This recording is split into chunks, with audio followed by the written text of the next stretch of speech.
5, 4, 3, 2, 1, 0.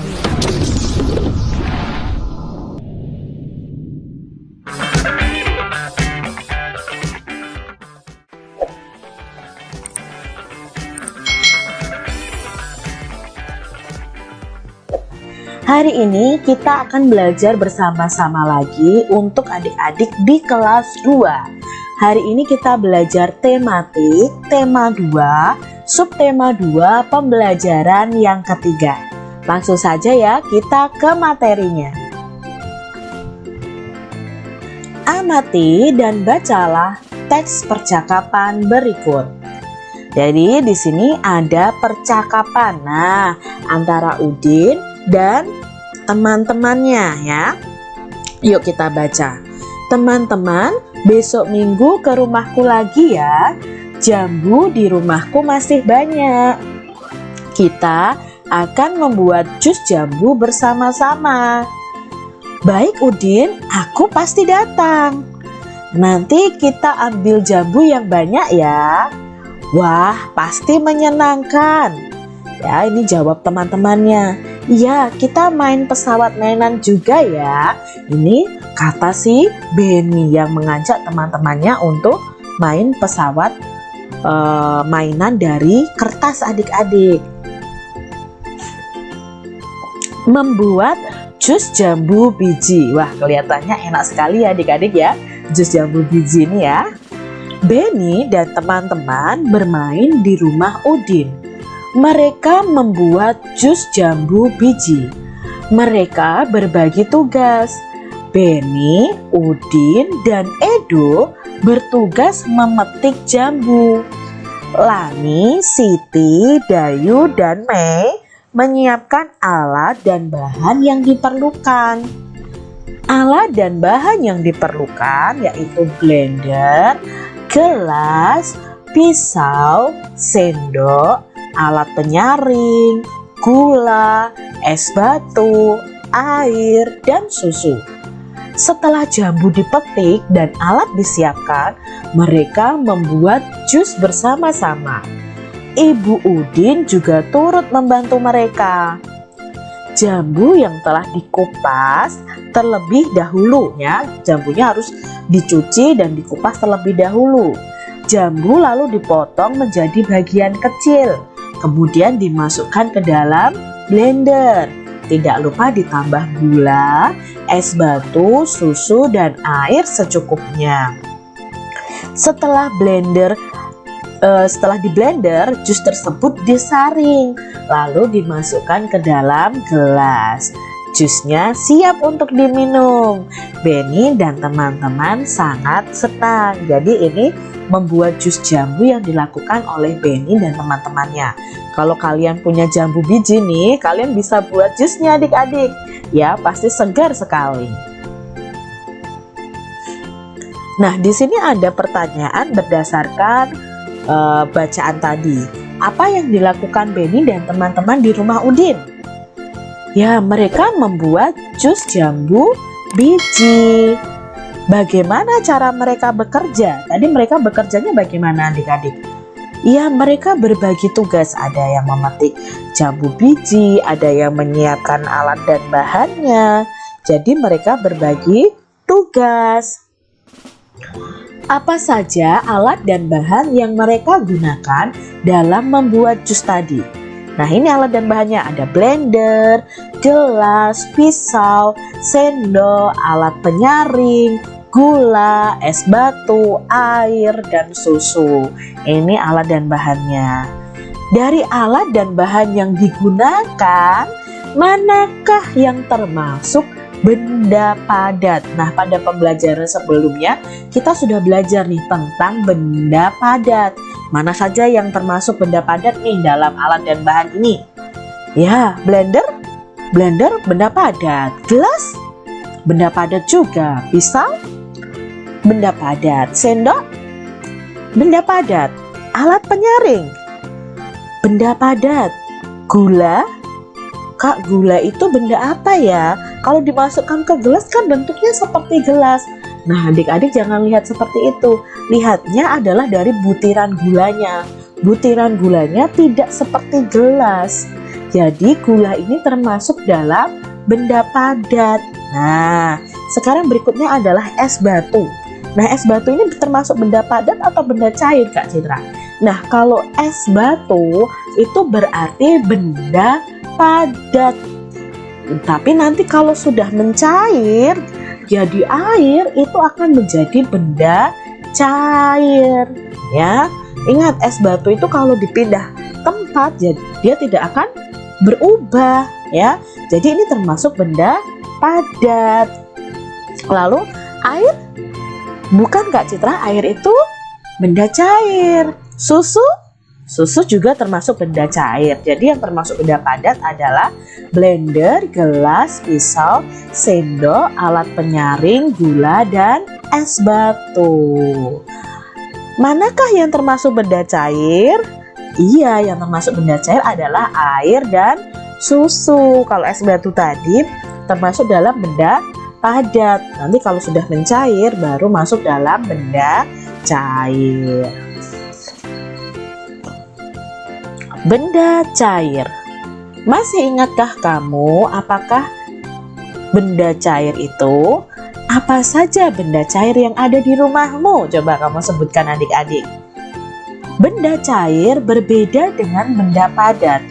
Bentuk benda cair itu menyerupai bentuk wadahnya. Nah, di sini Kak Citra ada air teh ya.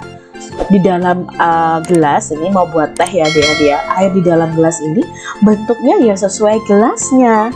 Ya. Jika air teh dipindahkan ke kaleng, maka bentuknya akan menyerupai kaleng. Ya, dari gelas kalau dipindah ke kaleng ya bentuknya akan menyerupai kaleng. Walaupun telah dipindahkan, jumlah benda cair akan selalu tetap. Nah, ini adik-adik ya, kalian harus ketahui ciri-ciri dari benda cair. Yang pertama, benda cair itu kalau dipindah-pindah tempatnya akan berubah-ubah terus sesuai bentuk wadahnya. Yang kedua, jumlah benda cair walaupun dipindahkan, jumlahnya akan selalu tetap.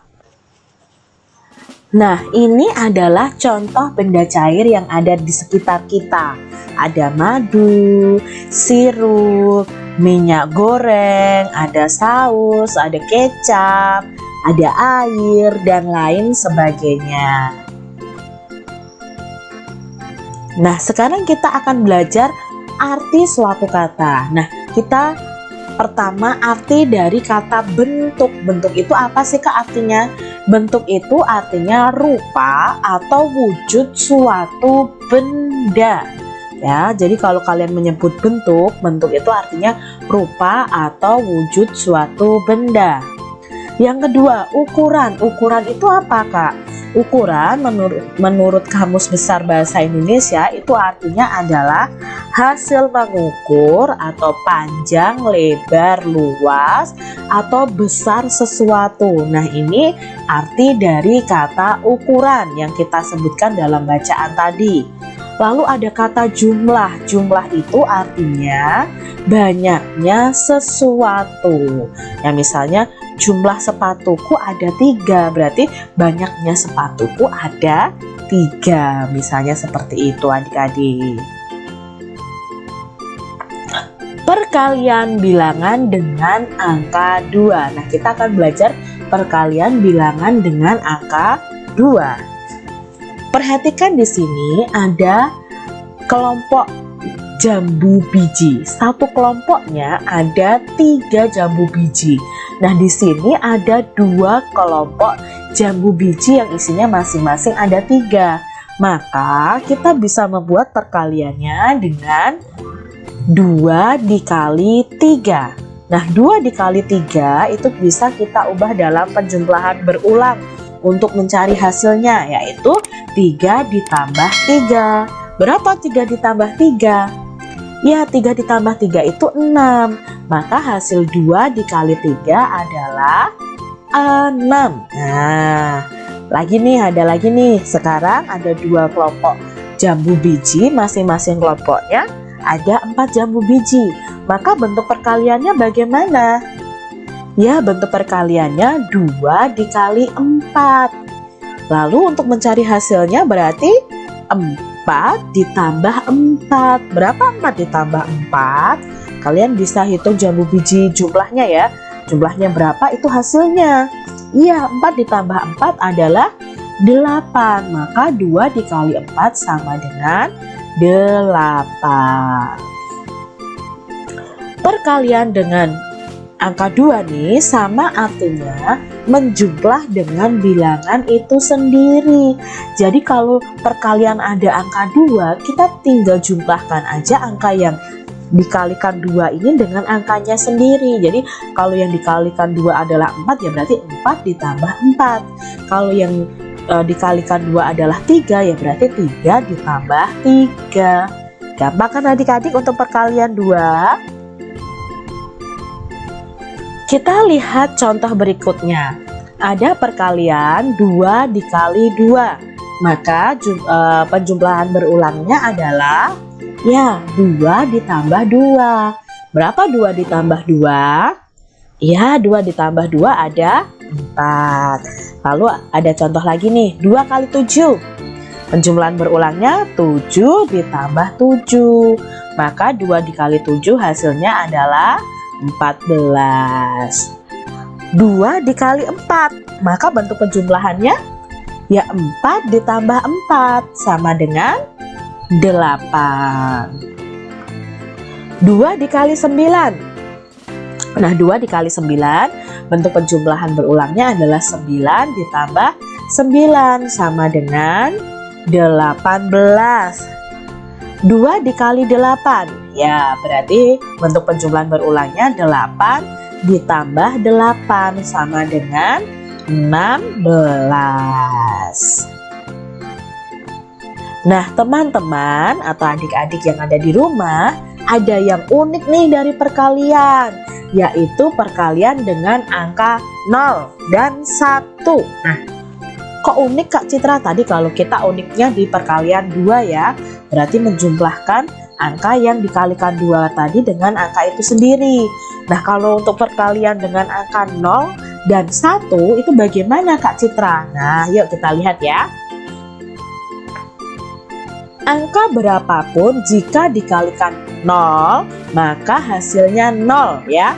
Jadi hasilnya tetap 0. Nah, misalnya di sini 1 kali 0, ya jawabnya 0 ya.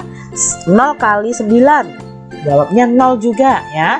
7 kali 0. Nah, jawabnya 0 ya. Lalu ada 20 kali 0. Nah, jawabnya juga 0. Nah, ini contoh lainnya. Angka berapapun jika dikalikan 1, maka hasilnya adalah angka itu sendiri. 1 kali 8 ya 8. 1 kali 9 9. 6 kali 1 6. 20 kali 1 20. 56 kali 1 56. 100 kali 1 ya 100. Jadi kalau dikalikan dengan angka 1, hasilnya adalah angka itu sendiri. Demikian adik-adik untuk pembahasan materi tematik di tema 2, subtema 2 bermain di rumah teman, pembelajaran yang ketiga.